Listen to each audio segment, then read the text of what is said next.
Tacario Davis can be college football's best cornerback in 2025.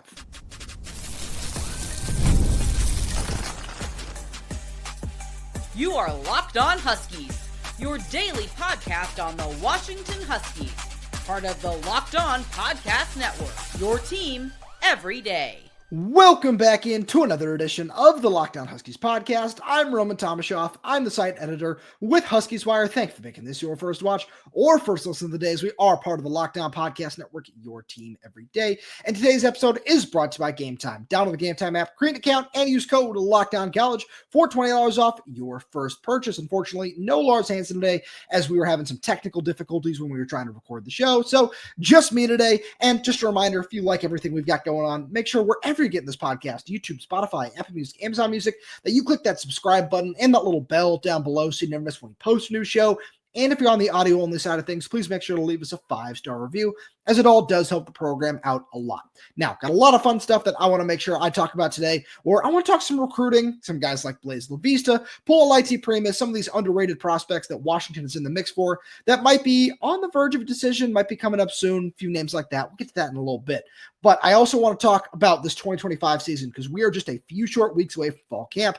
And I want to make sure I break down some of these freshmen that I think are going to end up burning their red shirts during their first year of college football. But that's all beside the point, because I want to talk some transfer portal, and the number one player in the transfer portal that Washington was able to acquire ahead of the 2025 season, that is cornerback Tacario Davis, who I'm just enamored with this kid.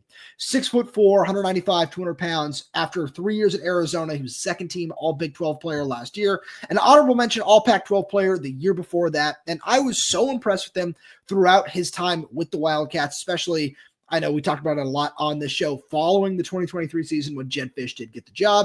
And it's something he said as much himself, where he was very close to choosing Washington ahead of the 24 season because of John Richardson, because of his relationship with the Ephesians Prysock.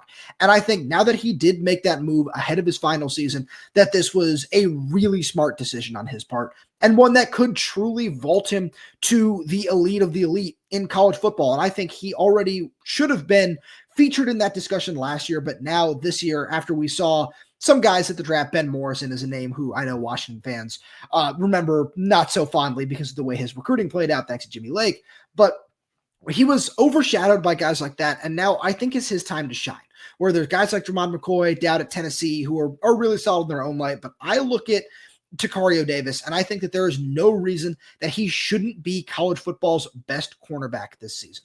And it's something that there's a whole lot that goes into this. I think having John Richardson as his coach, we saw the differences. If you go and you look at the tape from his sophomore season to his junior season, not having John Richardson helping him out was something that I think did hinder him. And it's something that several Arizona players mentioned who transferred following the 2024 season and came up to Washington saying that they weren't really impressed. I'm loosely quoting them there, where the coaching staff was not necessarily all that it was cracked up to be, and they loved what Jedd Fisch and John Richardson and whatever position coach they played under brought to the table, so they wanted to reunite with those guys here at Washington.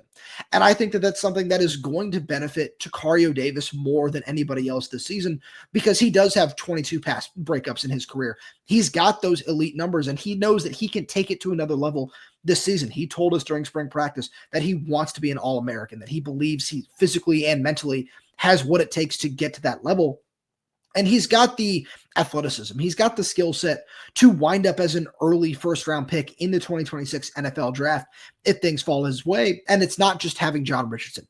It's having Ephesians Prysock on the other side of him as well. Another big, long cornerback who really is suffocating in man coverage. And I think he's going to be way better than he was last season after, he's able to recover from that injury, and he missed all of spring practice while recovering from a minor cleanup surgery, as Jedd Fisch called it. And I think those guys, the way that not just they play on the field is so similar, but their chemistry, when you watch them both on and off the field, having somebody like that who you know and you trust is going to be in the right position at the right time every single time is something that will certainly greatly benefit him, as he wants to make sure that he takes a step forward in the interception department, where he only has one career pick. And I think it's something where maybe early on we don't see him thrown at a whole ton, and he won't get some of those opportunities because he already has that caliber of just name when, he's a top 10 overall player in the transfer portal and everything like that. But I look at what he brings to the table, And I think that he's somebody who he has that aura around him of a top defender, but having somebody on the other side of him who can reach that level as well, thanks to his size and his physical prowess and everything he brings to the table, is just going to help him out that much more. And then I look at the rest of the secondary. I look at right now the projected starters at safety being McEllisteen and CJ Christian. And I look at Rashawn Clark, who was the best player on the field for the majority of spring practice. Having those guys rounding out the secondary around him, opposing quarterbacks are not going to have an easy time throwing against this UW secondary, which was top 10 in the nation last year in terms of passing yards allowed per game. And I think that they could truly improve on that metric in this Ryan Walters scheme. And one of the biggest reasons for that is his blitz-happy defensive line, where something Lars and I have talked about a lot on this show is that 5-man front that you're going to see a whole lot of, with 3 defensive linemen, a couple of outside linebackers, and he's going to throw some varying looks at you, give you some different kinds of blitzes. But I look at the amount of pressure that, if everything goes according to plan, if Ontario Thompson and Alinius Davis, Bryce Butler, whoever it is that you think is going to take a step forward along that defensive line this season does, and the rotation that the staff put in place by adding 3 guys to the line through the transfer portal pays off, and you're able to improve on being number 15 in the Big Ten in sacks, that's going to force more bad throws from quarterbacks. And we saw a decent amount of those last year. We saw great coverage on the outside from Ephesians Prysock, from Thaddeus Dixon. And I think you can continue to improve on that. And that's one of the biggest reasons that Ryan Walters was brought in, is his scheme is similar enough in certain ways to Steve Belichick's that as long as you're able to solidify the run defense, which again, I think this team did a really good job of doing through the transfer portal, that all of this is going to greatly benefit Tacario Davis on the back end. And these are all things where, as he said, he does want to make more of those big plays and turn pass breakups into interceptions and things like that, as he continues to work with John Richardson and work in a scheme and an environment that he's really familiar with. Playing so much man coverage on the outside is going to give him all those opportunities to thrive. And as we get into fall camp and as we get into the season and see all of these, different NFL scouts or whoever, then we're going to get to a point in October and November where people are going to start saying, hey, I think Tacario Davis might be the best cornerback in this draft. And one of the biggest reasons I say that is, I just talked about the physicality. I talked about the numbers that he has to back that up. And some of the prowess being a preseason all Big Ten 4th team honoree as well. He's got all that going for him, which is great. But he's also going to see some high-end competition this year. And it's something I've talked about on this show. I've talked about on the Big Ten squad as well. I am so excited for September 27th when the Ohio State Buckeyes come to town, because I don't think that there's any corner that I truly believe can fully stop Jeremiah Smith, who proved what he can be as at Ohio State last season, leading the Big Ten in yards, touchdowns, every stat. He was just that good as a true freshman. So I'm really excited to see what he looks like just from a football standpoint. Getting to see that in person is going to be really, really cool.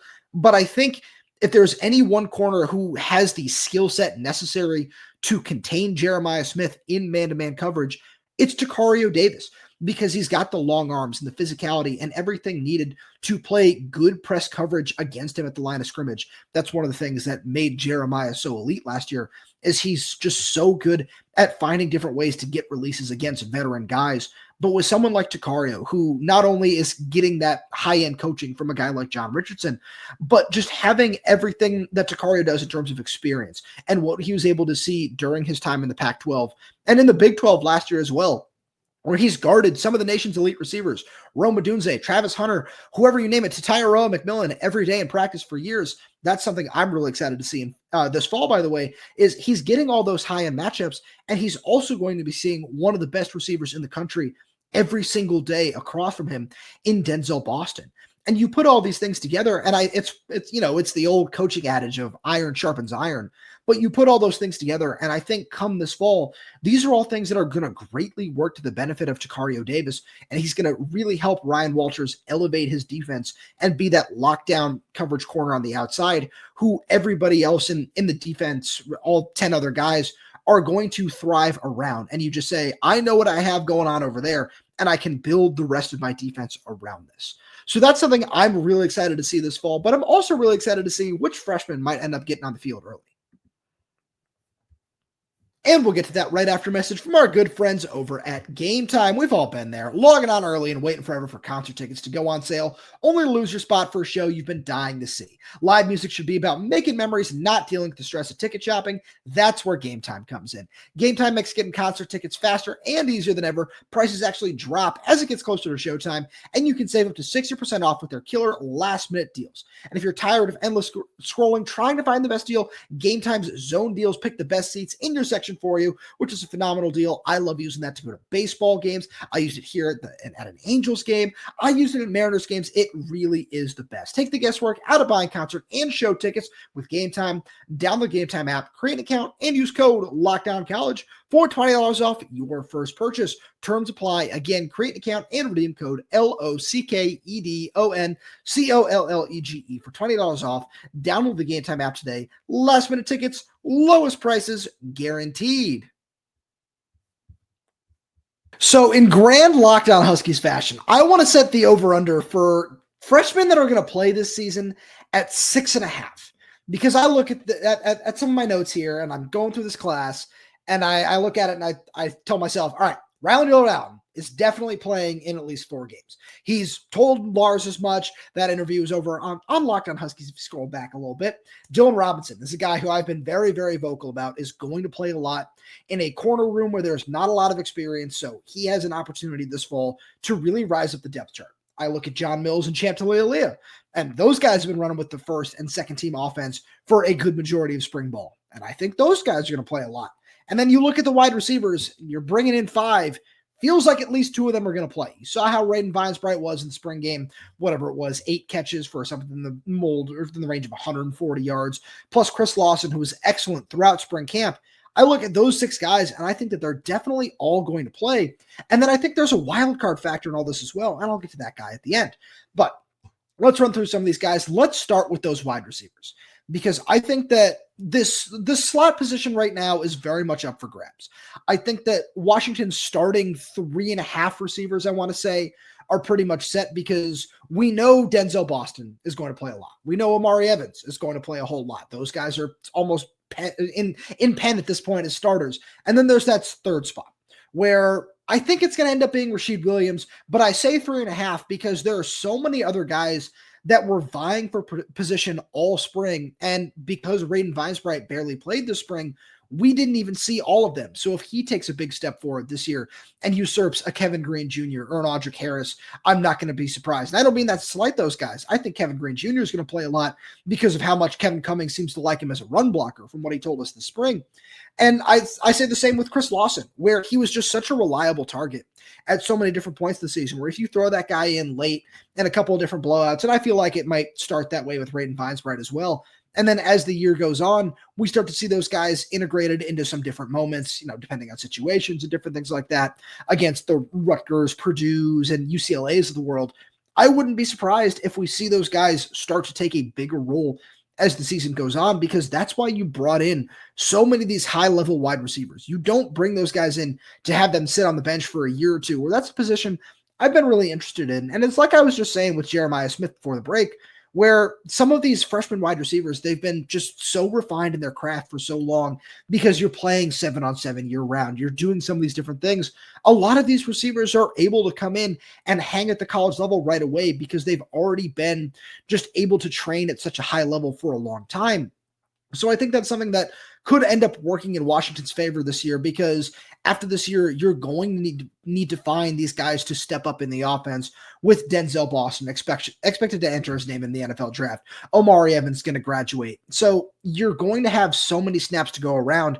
You need to get some of these guys in now and let them just kind of feel it out at the, in the end of some of these games before you throw them into a bigger role next year. And if somebody like Raiden Vines-Bright is able to step up and say, yeah, I'm ready for that bigger role now, you're more than happy with that, because that's the competition atmosphere that Jedd Fisch and this coaching staff preach every single day. And now let's move over to the offensive line here, because I think this one's pretty cut and dry when I look at it, where the starting 5 is, I don't want to say it's more or less set.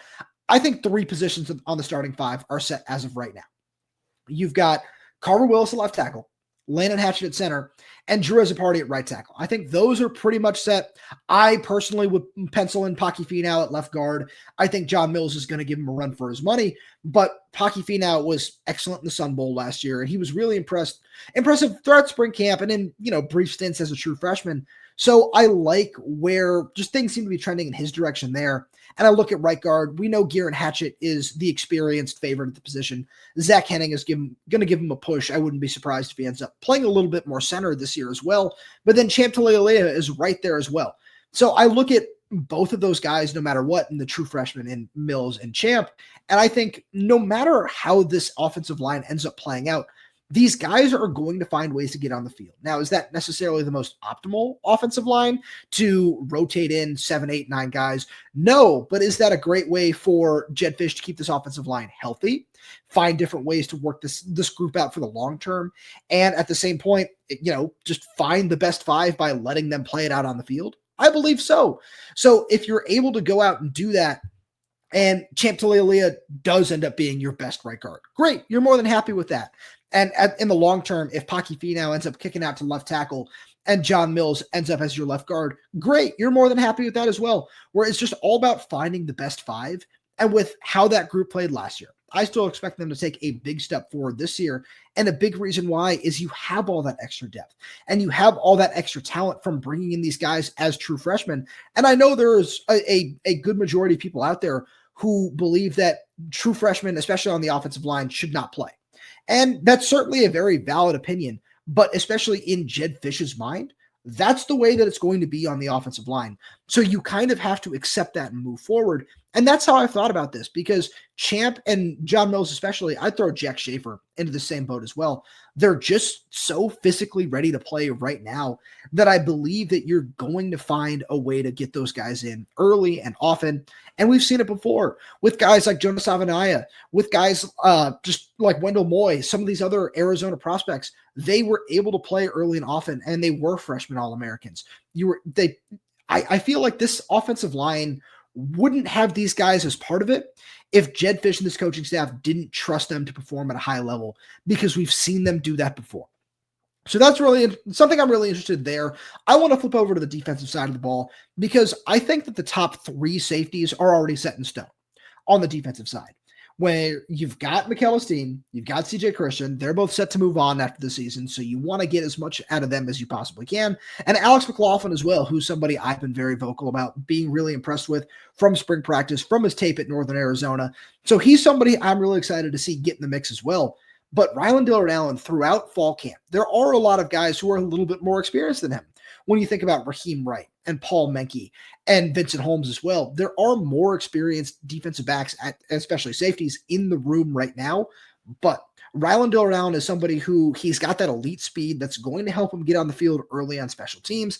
And I think that we're going to get to the end of some of these games, and we're going to see him and Alex McLaughlin working a lot together, especially early on in the season, because that seems to be the plan for 2026 at safety.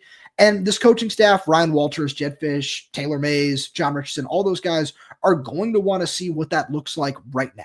So I think that that's something we're going to see a lot of this season. And I would say the same about Dylan Robinson at corner. I've been very vocal about him and Leroy Bryant being the future at that position. So if there are ways that you can work those guys in now, Dylan Robinson, a lot like the offensive lineman, is just in a place physically where you don't need to worry about, is he going to be able to handle the physicality of the Big Ten?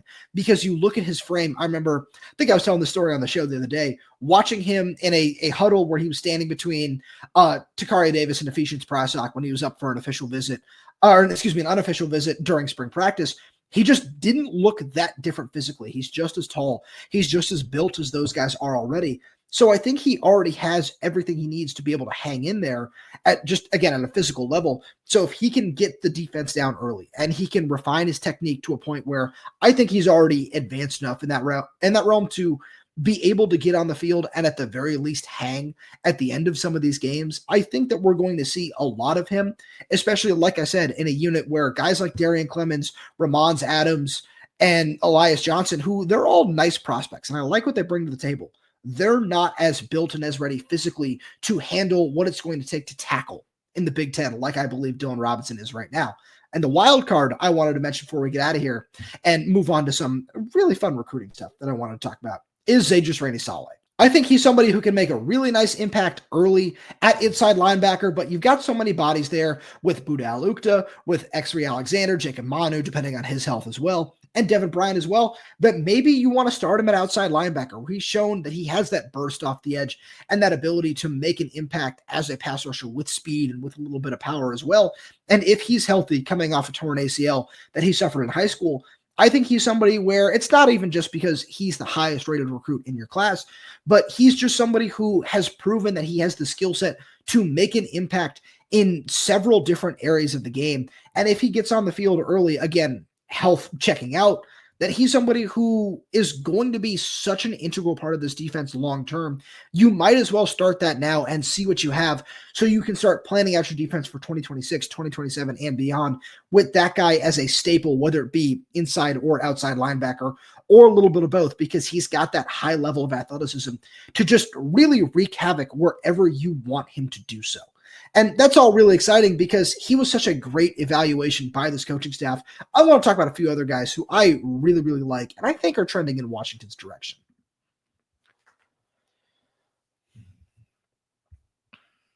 As we jump over to the recruiting side of things, there's no better way or no better place for me to start really than with 3-star defensive back Rahsjon Duncan, where you want to keep the good vibes rolling after you pick up a commitment from 4-star running back Brian Bonner. And I think that the best way to do that is with a guy like Duncan, where obviously you would certainly love to get the ranking and the experience and the ability to play early of somebody like Devon Benjamin. But from what I've heard recently, I don't think that's in the cards at this point in time. And it's one of the reasons that it felt like the Rahsjon Duncan offer came so quickly. He gets offered on June 10th. He's on campus for an official visit on June 20th. And it feels like things are trending very, very heavily in Washington's direction. Lars and I talked about it a little bit last week that he got the crystal ball from Washington. And it feels like a lot of times when those things happen, it's a matter of when, not if he winds up with the Huskies. And this would be such a perfect way to, in all likelihood, wrap up Washington's defensive backs class. I'm under the impression of Devon Benjamin is going to go elsewhere.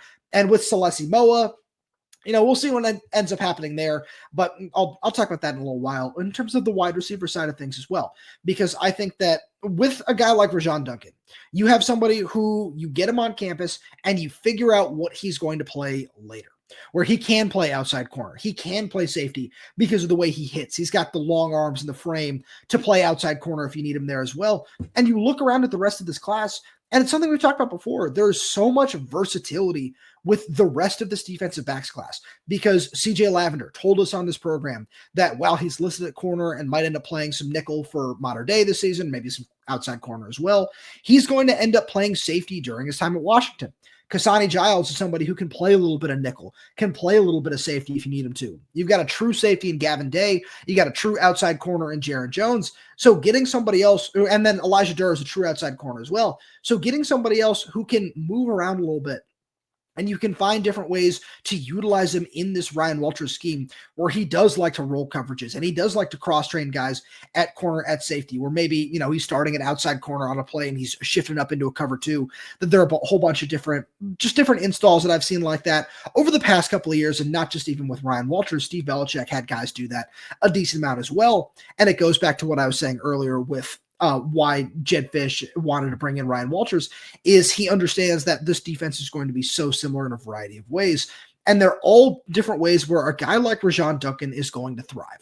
When you turn on the film, again, a big physical guy at 6'1", 185, 186 pounds, who plays way heavier than that just from the way that he hits. And I think that he's somebody who, if you get him into a college program and you put some weight on him for a year, a lot like in the vein of what this coaching staff seems to be wanting to do with the guy like Ramon Adams, where you add the proper weight to his frame. He's got the versatility. He's got the athleticism, where I know he's ranked pretty high in I believe it's the 200-meter dash down in the Oakland area, where he's got just so much of what you need in terms of the physicality prowess, the athleticism. All those different things can translate into on-field production. And when you have a coaching staff like you do at Washington with Ryan Walters, who has spent so much time with defensive backs in his career, with John Richardson, who is one of the best developers of cornerbacks in the country, and then Taylor Mays as well, a former 3-time first-team All-American safety, who has proven to be a really solid coach from his time just during spring practice alone. I think that with all of those guys combined, it is a perfect storm of you can find a way to get Rahsjon Duncan developed and have him playing at a high level as soon as 2027, maybe, where he's got all of the potential to really take a big step forward after maybe just 1 year in a college program. So he's somebody I really like and I think would be a solid addition to Washington's class. Another guy I want to talk about in that same light on the other side of the ball is Blaise LaVista.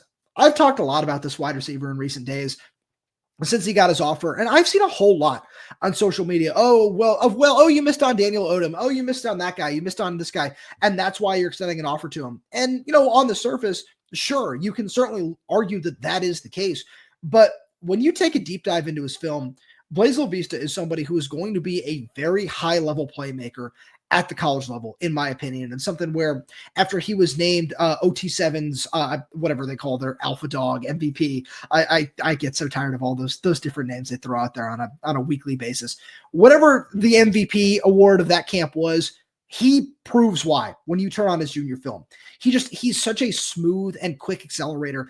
It doesn't take him more than a step or two to get to top speed when need be. And it shows it because he's able to glide by defenders and he's able to do all these different things. And he did fall under the radar in terms of the evaluation process. But he's somebody where, especially with Washington, some of your top targets were already committed to other schools. And obviously Van Spafford has since flipped to Miami. But you look at the two St. John Bosco guys that you were targeting in terms of who you wanted as your outside X receiver. In Madden Williams, who has said he's shutting down his recruitment and staying with Texas A&M, and Daniel Odom, where the jury's still out and maybe you're still able to make a move on that guy. But he's been committed to Oklahoma since January. So the reality was you were already pretty far behind from the start. So offering a guy like Blaise LaVista is never a bad thing. When people are going to look at the rankings and say, oh, I don't know about this, but you turn on the film and you look at the size at 6'2", 185, 190, whatever he's listed at, he's got really great size to play on the outside, and he moves so well at that size that you can find ways to just create different opportunities for him where he can win at all three levels of the field. He can be that yards after catch guy for you where you can throw him screen passes. You can throw him just different little slant routes and he can break a tackle, make a guy miss and take it 15, 20 yards downfield or house it, where I like to bring up this stat whenever I talk about him. He caught 60 balls as a junior and led all of Illinois in receiving yards, by the way. He was at a 40% touchdown clip, 60 catches, 24 touchdowns.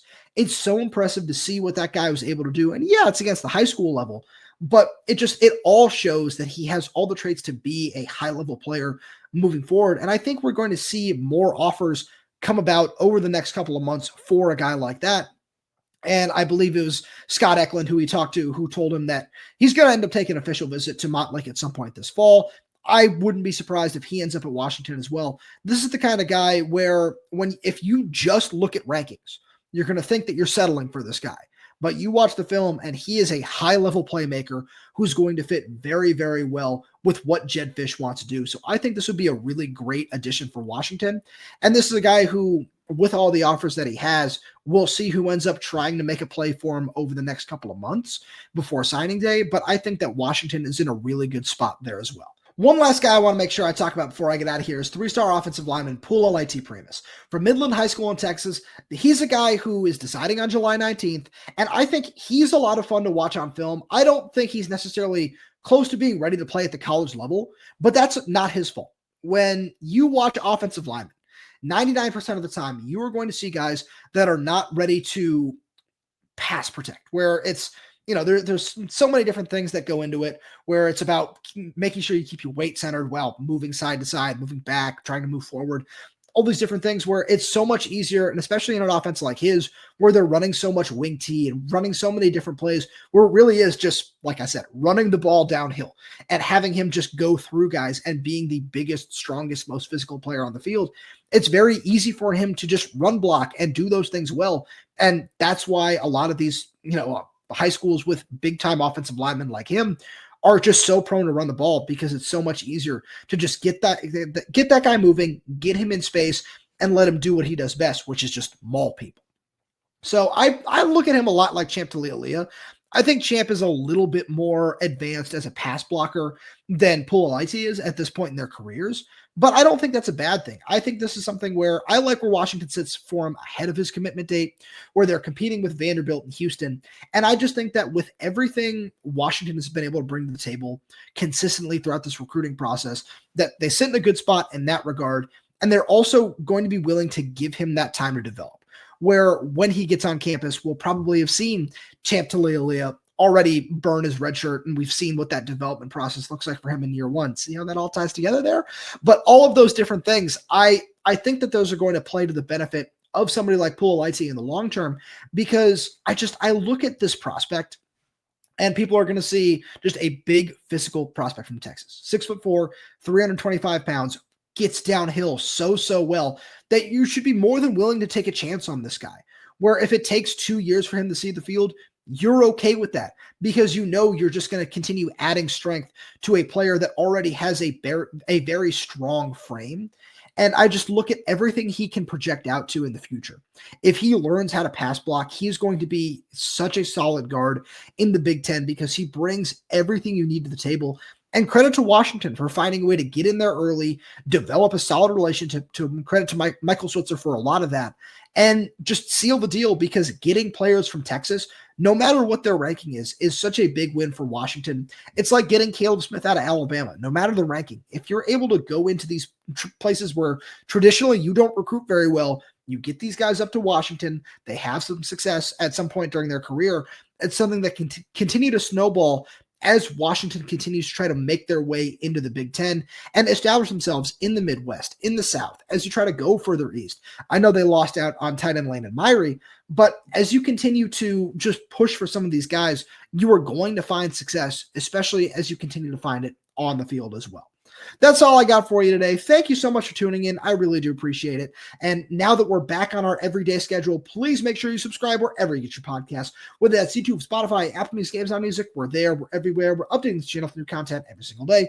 So make sure you click that like button, click that little bell so you never miss when we post a new video. If you have any questions, comments, concerns, drop them right down below in the comments section. And if you're audio only, please leave us a 5-star review, as it does help us out a lot. Thank you so much for tuning in, and we'll talk to you on Tuesday.